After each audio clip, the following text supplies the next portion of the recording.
Study section 16. Role and responsibility of the midwife in prenatal care. Introduction. The midwife works in partnership with women to give the necessary support and care and advice during pregnancy, labor, conduct births, and care for mother and child postnatal. In this study section, you will be learning about the midwife's role in prenatally. Learning outcomes. At the end of this study section, you should be able to 1. Define the meaning of the word midwife, explain her role. 2. Discuss the specific prenatal responsibility, meaning of midwife, and her role prenatally.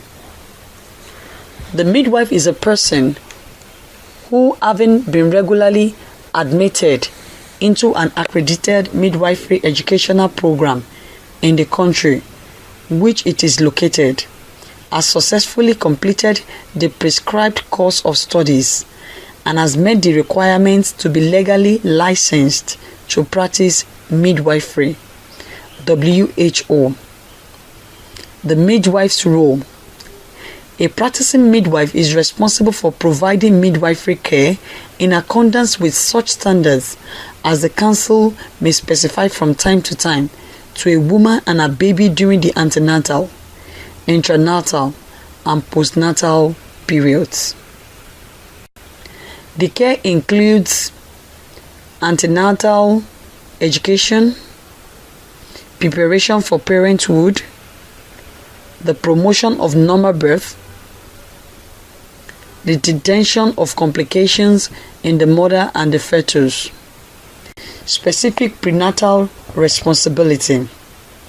Prenatal responsibility is the care on expectant mother received from healthcare professionals, which include educational supervision and treatments given to the pregnant women from the time of conception until the beginning of labor in order to ensure safe pregnancy, labor and puerperium. The midwife's role. A practicing midwife is responsible for providing midwifery care in accordance with such standards as the council may specify from time to time to a woman and a baby during the antenatal, intranatal, and postnatal periods. The care includes antenatal education, preparation for parenthood, the promotion of normal birth, the detection of complication in the mother and the fetus. The midwife's role. Health promotion and counseling, examination, general and obstetrics, screening tests, syphilis, HIV, urinalysis, and blood treatments as appropriate, preventive measures, tetanus, tozoid, and hemotinic. 1. Health promotion and educational counseling. Inform and educate the women with health messages and counseling appropriate to individuals, needs, concerns, circumstances, gestational age, most prevalent health issues. Support the woman in making decisions and solving actual or anticipated problems. Involve partner and family in supporting and adopting healthy practices. Health educates clients on the following. Malaria control in pregnancy through the use of intermittent preventive treatment (IPT), use of insecticide, treated nets (ITS), and other methods of environmental sanitation practices to eliminate breeding sites for mosquitoes and personal protections. Diet and nutrition. 1. Advice on balanced diets, prevention and treatment of anemia. 2. Care of common discomforts. Use only prescribed drugs.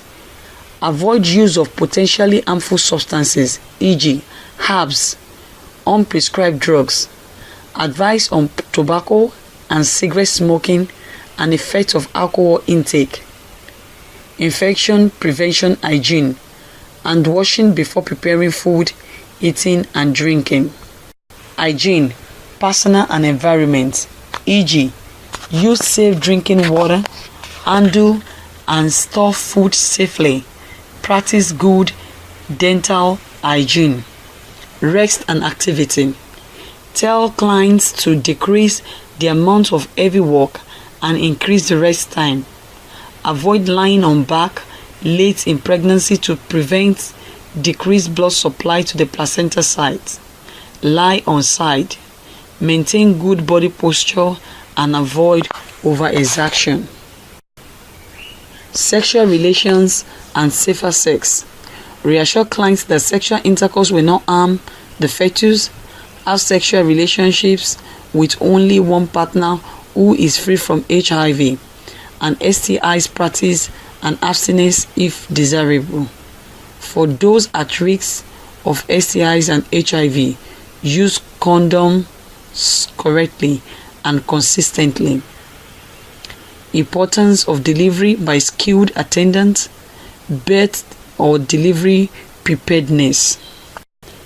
Early and exclusive breastfeeding and immunization, HIV/AIDS prevention and care, and role at VCT and MTCT, prevention of other endemic disease or deficiencies, e.g., hookworm infestation. 1. Prevention of complications of pregnancy and childbirth. 2.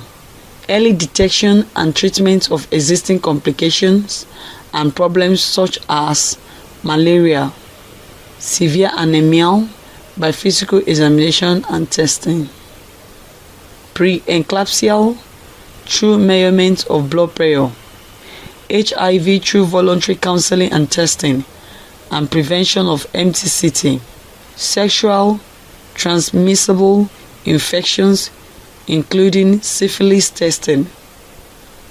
Screening for tuberculosis. 3. Birth planning or preparedness and complication readiness. The purpose is to develop birth plan, the exact plan for normal birth of the baby, and establishing a financial plan or scheme. Recognition of danger signs. Vaginal bleeding, difficulty in bleeding, severe abdominal pain, severe headache or blurred vision, fit convulsion, loss of consciousness, labor pains before 37 weeks, swelling of the face, hands and legs, decreased or absent fetal movements. Nutrition. Educate on balanced diet. Food to avoid includes coffee, alcohol because of their effect on the fetus. Emphasize at least one extra serving of staple food per day.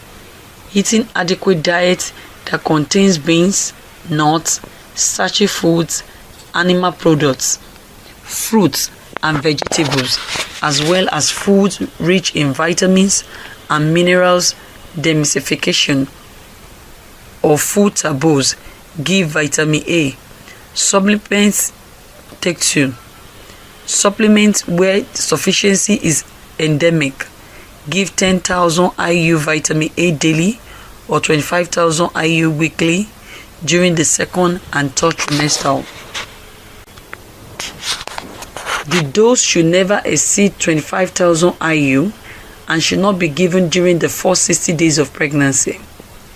Give iron and folate, at least 60 mg, iron plus 400 mcg of folate by mouth daily throughout pregnancy and for 3 months postpartum. Be encouraged to eat foods rich in iron, e.g. green leafy vegetables, and vitamin C, e.g.